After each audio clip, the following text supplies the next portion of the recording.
Hello, hello, brothers and sisters. It's a new week. We are very happy to bring you a new show, Speak of Africa. There's a whole lot of news breaking out. We're going to talk about Ambazonia, La République du Cameroon, Burkina Faso, Congo DRC, Egypt, Ghana, Nigeria, South Africa, Sudan, and we'll end in Togo. So we have a whole lot of stories for you today. For the show of today, our theme is going to be from brain gain to brain drain. There's a phenomenon that's going on now. When you watch, there is the question, is Africa a war zone or a paradise? That's the question we're asking you. From history, most people look at Africa like a paradise. Africa has a lot of minerals. That's why there's always been a scramble for Africa. Even as we speak today, the scramble for Africa goes on. United States, Russia, China, they are all scrambling for the resources of Africa. Okay? They are competing with each other, blaming each other, but they are all the same. They still want to get Africa's resources.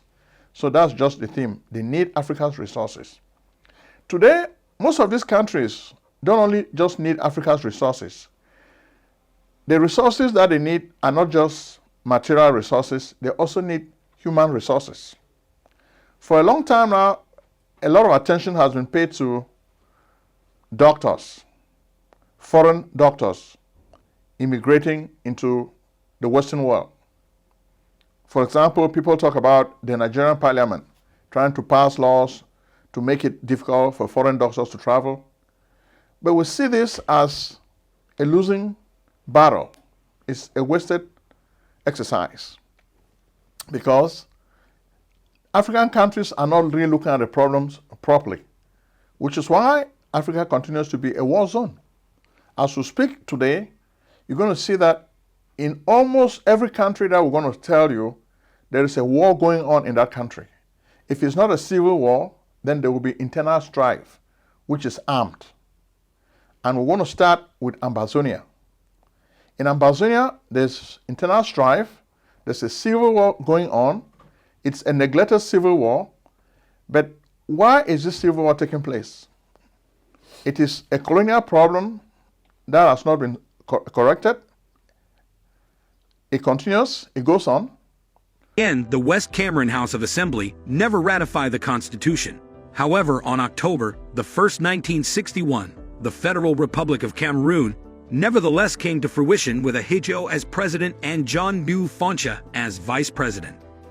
French Cameroon became East Cameroon and Southern Cameroon became West Cameroon, but for the purpose of this video we shall continue using their former names for better understanding.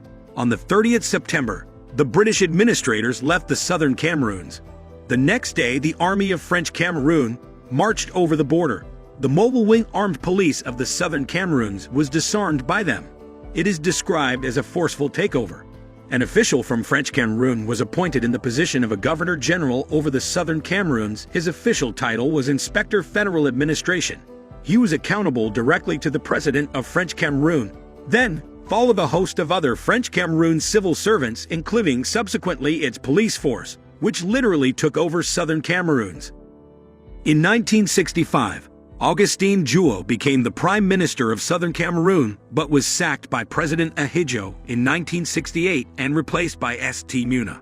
French advisors of President Ahidjo recommended the introduction of bilingual schools to educate and assimilate Southern Cameroonians in favor of French Cameroon. The aim was to slowly absorb the Anglo-Saxon Southern Cameroonians into the Francophone hemisphere. That happened additionally to the massive deployment of administrators from East Cameroon. At this point, tensions started rising in Southern Cameroon, which led to Foncha expressing his unhappiness with Ahidjo's progressive assimilation and marginalization of the people of Southern Cameroons. Ahidjo sacked him from the position of vice president and replaced him with St. Muna in 1970. In 1972, President Ahidjo declared to conduct a referendum about the form of the state. The Southern Cameroon's lawmakers heavily opposed and rejected that idea, stating that the articles in the Fumban documents that read thus, Any proposal for the revision of the present Constitution, which impairs the unity and integrity of the Federation, shall be inadmissible, and proposals for the revision shall be adopted by simple majority vote of the members of the Federal Assembly, provided that such majority includes a majority of the representatives of each of the federated states, not through referendum. Ahidjo ignored the concerns. So under duress, and to avoid bloodshed, Southern Cameroonians submitted to Ahidjo's decision on 20th May 1972. The referendum was conducted with a favorable outcome for Ahidjo. The whole process was in violation of Article 47 of the Constitution of the Federation, which prohibited any attempts to change the federal form of the state. The name of the state was changed from Federal Republic of Cameroon to the United Republic of Cameroon. Ahidjo then divided southern Cameroon into two parts, which he called Northwest and Southwest provinces, today known as regions. At the time, southern Cameroonians were totally against Ahidjo's regime, and animosity started to increase among southern Cameroonians because they felt totally disrespected and marginalized. Despite the fact that southern Cameroonians were against Ahidjo's decisions, Cameroon, as a country, was doing well economically, but most resources was being moved to French Cameroon. Development projects proposed by southern Cameroonian leaders were either rejected, cancelled, or executed in French Cameroon. What is going to happen? Well, what is really happening is you can see a lot of people from Ambazonia who are flocking to foreign shores. They are running away. Today, we can even show you a picture of Ambazonia in Antigua. Antigua is an island not very far from Puerto Rico and the United States.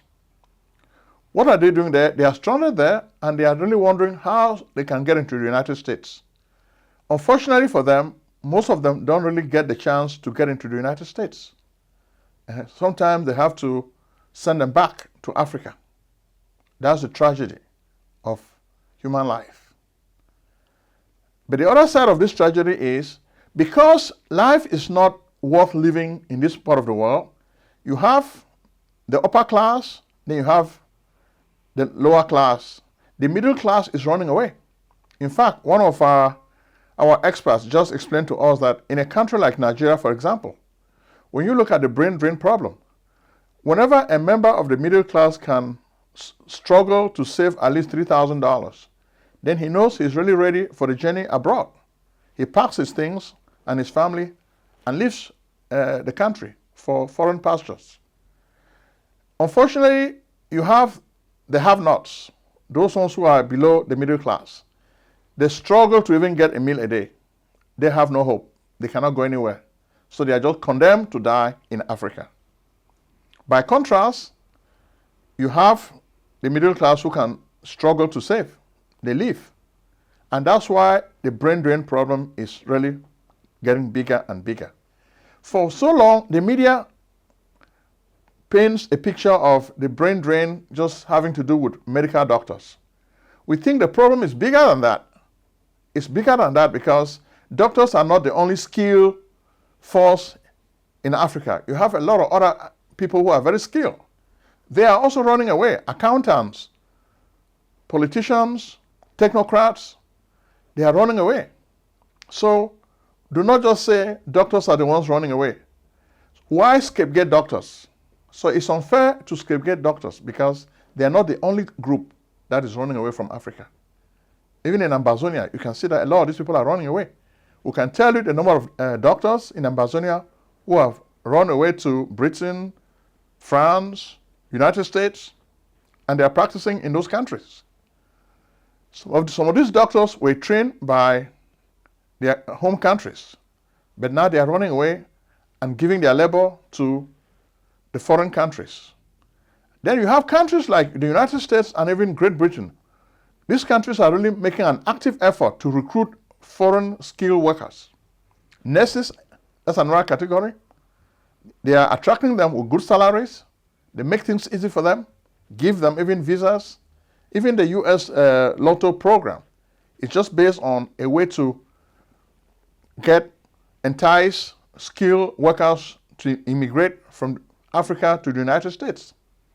So you see this happening, then of course you ask yourself, what is happening in La République?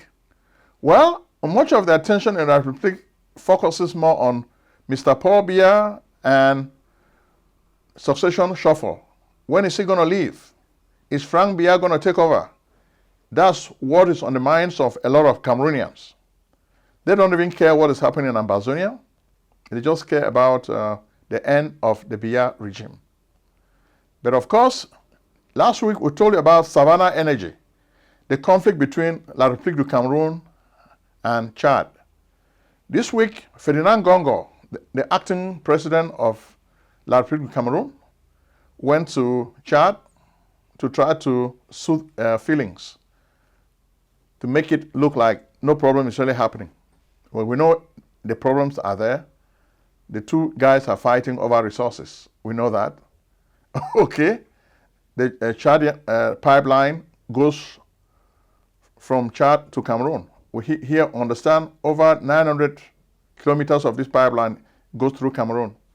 Okay? So Cameroon controls the flow of this oil to foreign markets.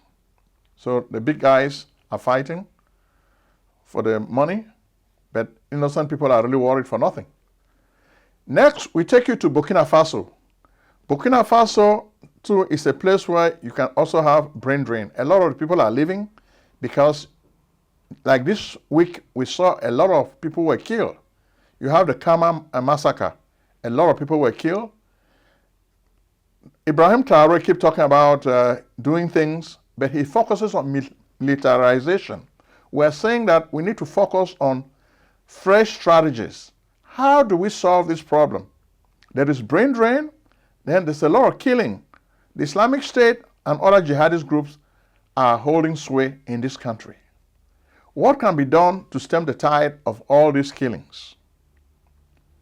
We need a smarter strategy.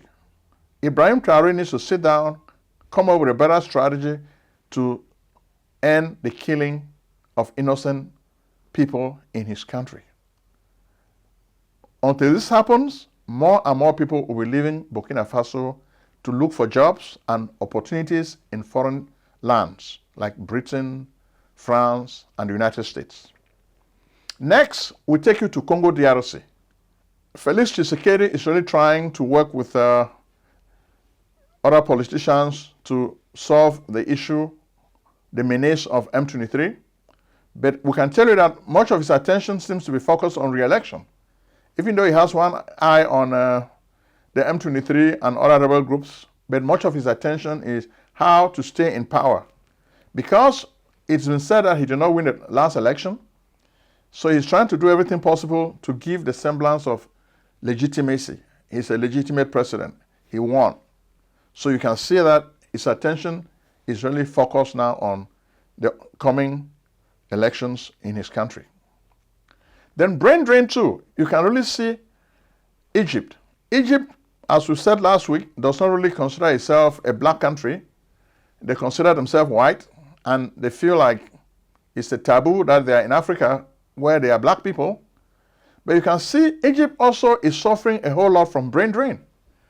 As Sisi's policies are not very popular, most of the people who are intellectuals are leaving because they feel suffocated, they feel they are not appreciated, they feel they can get better opportunities in foreign countries like France, so they are leaving. And they are leaving and getting those opportunities in foreign countries. So the brain drain is big. At the end of this show, we're going to come up with some proposals on how to stem the tide of this brain drain. Now we're just talking about the problem, okay? From Egypt, we'll take you now to Ghana. Do you need tax preparation services? We can help. Contact PJ Tax Service, America's only full-time income tax preparers. Like the good old doctor, we do not close our doors after April 15th. In fact, we stay open all year round in order to serve you. We are located at 11207A, Lockwood Drive, Silver Spring, Maryland, 20901. Make an appointment today with Prince Ojong, your tax expert. Call 240-350-1131 or visit us on the web at www.pjtaxservice.com. Ghana too has been having a whole lot of problems, economic problems. You can also remember the problems Ghana has had with the IMF. For a while, we think about a Ghana miracle. A lot of Ghanaians were returning home. Not anymore. now things are tough and the people are struggling. For so long, we've been hearing about problems in the Ghanaian economy, and people don't know how to eat their next meal. We have a lot of friends in Ghana. They tell us about what is happening, and we feel sorry for the people of Ghana. So Nana Akufo-Addo is doing a great job as president, but it looks like the economy is a big challenge for him to handle. He doesn't really know how to resolve this problem. But we think the brain drain in Ghana will continue. More and more people will be leaving because they're seeking better opportunities in Britain and Canada and the United States. Because Ghana was a British colony, most of those people feel comfortable when they travel to Britain. They just feel like they are at home. Now some of them are also going to Canada, others are going to the United States. So the brain drain continues. A lot of educated Ghanaians. So these people were trained from the colonial days, and Ghana has always had a very good system of education. So they have very good trained workers, and most of them are leaving. They are leaving because they are not happy with the opportunities they have in Ghana. Then what about Nigeria? The Nigerian problem is really similar to the Ghanaian problem. The only difference is Nigeria is a bigger country, so the problem is magnified. Last week and a few weeks ago also, we drew your attention to legal actions that were taken to curb the tide of brain drain in Nigeria. In fact, the emphasis was on medical doctors. We said it was a wrong move to target medical doctors because the brain drain is not only in the healthcare sector. The brain drain is all over the entire economy. Unfortunately, the politicians are not really good social thinkers. If you research a problem, probably before you get into the Nigerian parliament, you should have some research skills. Or you should have a team, the way like the Senate in the United States House members with a team that helps them do all the research so that they can understand the problem. Brain drain is not just a healthcare issue. It straddles so many areas in the economy. So we have to understand that we have technicians, photographers, videographers, teachers. They are all leaving because they are searching for better opportunities abroad. So Nigeria needs to understand that they should not focus only on medical doctors. Many other Nigerians are leaving because they need better jobs, they need better employment opportunities. They are leaving, and some foreign governments like Britain, those governments are really recruiting them aggressively. They're giving them what they could not get in their own home country. As a result, the people are leaving. Next, we take you to South Africa. The brain drain also continues because a lot of South Africans are not happy with the way Cyril Ramaphosa is running the government. There's really economic stress in that country. There are no job opportunities. So the people really feel like they can leave. And they are living in droves. Then, of course, when you're a whistleblower, you talk about government corruption, they send people to come and kill you, which is why the last few weeks we've been telling about mass killings in South Africa. In this kind of climate, do you see why there is exodus, mass exodus? People are leaving. Exodus movement of the South African people. That's why. Then what about Sudan? Sudan also is experiencing a lot of exodus, especially because the war that has been going on for weeks has created a climate where people are just fleeing. War, war, war. You can see all the images. And there's chaos. The two generals who used to be friends are fighting because they want to control the resources of the country. They don't want to return the country to civilian rule because they want to benefit. So their personal interest trumps the national interest. And that's the fate of Africa. Politicians are very selfish. Instead of worrying about what is good for the country, they worry about their pockets. And that's why Africa doesn't go anywhere. When you look at the Asian countries, most of these countries were independent around the same time with Africa. But they have made strides in the right direction. They are developing. Africa is moving backward to the village because we have selfish politicians. And that's why we have what Professor Ali Masri used to say, the curse of the ancestors. Our ancestors have cursed us because we've connived with foreign powers to steal the resources of Africa. So this is a sad fate of our continent.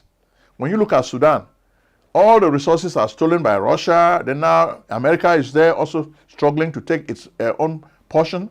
Russia is there. China is there. So all of them are scrambling, trying to get a piece. So when the fighting is going on, it makes it easy for most of these foreign guys to steal the resources of Africa. So the fighting is used as a stage, a camouflage. While they are stealing, while the people are busy fighting, they are stealing all the resources. That's the fate of Africa for you, my friends. So Sudan, you can see it in this war. You may not see foreign powers acting directly, but behind the scenes, you can see the hands of foreign powers in this conflict. Today, we're not going to spend a lot of time telling you much about foreign hands in this conflict in Sudan, but their hands are everywhere. Britain, France, Russia, China, their fingers are everywhere in this conflict. But we just want to draw your attention to the human tragedy. So many people are fleeing. A lot of the big countries in the West, they have the resources to transport their citizens to safety quickly. Unfortunately, for most African countries, their citizens are trapped in Sudan, and most of them are meted harsh treatment. Some of them are killed, and you can't really believe that human beings can be so cruel to other human beings. But that's the reality in Sudan. You see this, and you say to yourself, this is really sad. Of course, the brain drain is not spared when you look at Togo. Have you heard the latest healthcare news? There's been a medical programming breakthrough. Let's go to Ali and Ron for more. Thanks, Seb. A Good Samaritan is offering Alexia HTC, a new EMR EHR, to doctors for free. Certainly, this free offer will shake things up in the medical software industry. Alexia HTC is a David pitting itself against the Goliaths, Epic, Cerner, and Meditech, which are old and cost too much money. What happens if you figure out how to build a new EMR EHR on the web for pennies on the dollar? You give it away to the suffering physicians for free. Want to learn more about how these two powerhouse solutions will help you win more business? Schedule a demo below. In just minutes, Alexia HTC can help you access a patient record, enter an order, write a note, prescribe a medication, generate a charge, and create a super bill. Plus, Alexia Care Corporation, the vendor of the new web application, offers full customer service and training support free of charge. Who can beat that? Togo used to be a French colony. Today it is ruled by a colonial puppet called Faure Gnassingbé. His father was part of the French army. The French army used him to overthrow Sylvanus Olympio, who was a true patriot. Since then, this family has ruled the country. They have stolen all the resources of the country. Now jihadists are taking them to task. So many people in Chad are being killed by jihadists. You have the Islamic State and other groups that are vying for power in Chad. What is France doing? Well, France is just watching as Africans kill themselves. So you can see now that because of this conflict, Africa cannot really be a paradise. Africa has become a war zone. If it's not civil war, it is internal strife. That's what is happening. So what can we really do? Because we want to really look at solutions. What can we really do to stem the tide of the brain drain?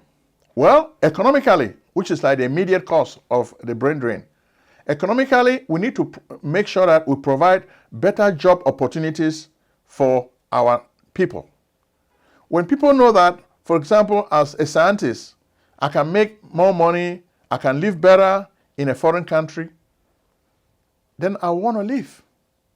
So financial interests trump better employment opportunities, professional opportunities for your people. So don't make them feel that they are not appreciated, because when you make them feel that they are not appreciated, then they will feel like living and going to foreign lands. Okay? So that's the economic side. You also have the social side.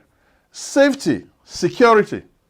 Whenever there is war, people feel that life has become precarious. Life has become brutish. Life is not safe. As a result, they feel like living to look for life in a safer place. And this is why there is mass exodus of people leaving Africa. If you can create stability, security, We've been talking about security on this show every week. But African governments do not really know how to provide security to their people, because that's the basic human need, security. If people don't feel secure, then they will not feel like staying in their homes. If you feel like you can be staying in your house tonight, somebody can just come and pick you and kill you, then you feel like, this is not a government. Because one of the rules of a government is to protect the population. And that's what we call the social contract. You sign a contract with a government to protect you. If this government cannot protect you, then the social contract has been broken. And this is what is happening in a lot of African countries. And of course, you also have the political dimension. People are living in a place where there is political instability. Freedom is a God-given right. When people live in a country and feel that they don't feel safe, they are not free to express themselves, you can target them because of what they say. If they become a whistleblower, talk about government corruption, like in South Africa, you send thugs to kill them, then they will feel like South Africa is the wrong place for them to be. Then they will look for the best place to be, which is Britain, France, or the United States. And that's why the people are leaving. So we'll focus on the three areas that we need to pay attention when we talk about brain drain. So we want brain gain for Africa. Brain gain can only come if we follow the policies that attack the politics of exclusion. Exclude other people so that they can benefit from the national cake. Don't monopolize power the way it happens in Africa. If you do, people are going to feel like they are left out and they want to leave the country. When this happens, you're going to be very sad to see what is happening. Finally, we're going to tell you that we're ending our show, but we're asking you to support the businesses that advertise on this show. Support Ayuk Tax Service. We're also coming up with new businesses where we want to help our people get jobs in healthcare. We're opening a clinic called Lucille Urgent Care. Then we're going to be coming up with a staffing agency called Dynamic Nursing Care Services. This is going to make it easy for you to get good jobs. So if you're a nurse, if you're in the healthcare field, we're going to give you opportunities. So call my number, 240-350-1131. We want to help our people. This is a passport to success. Bye-bye.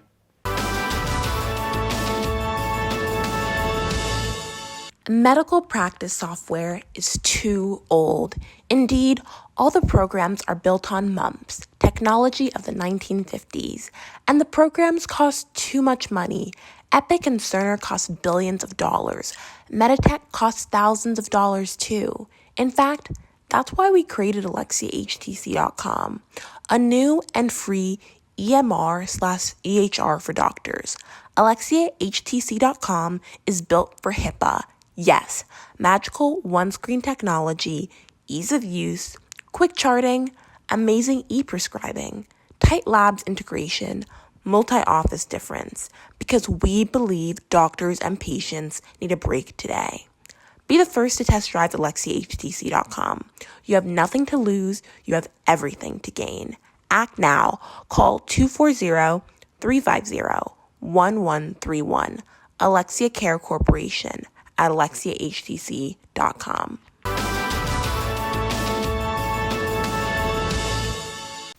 Selling a service or a product? Need buyers? Use the African Nation TV as a channel to reach many viewers. Act now and call Prince Ojong at 240-350-1131. That's 240-350-1131. Act today.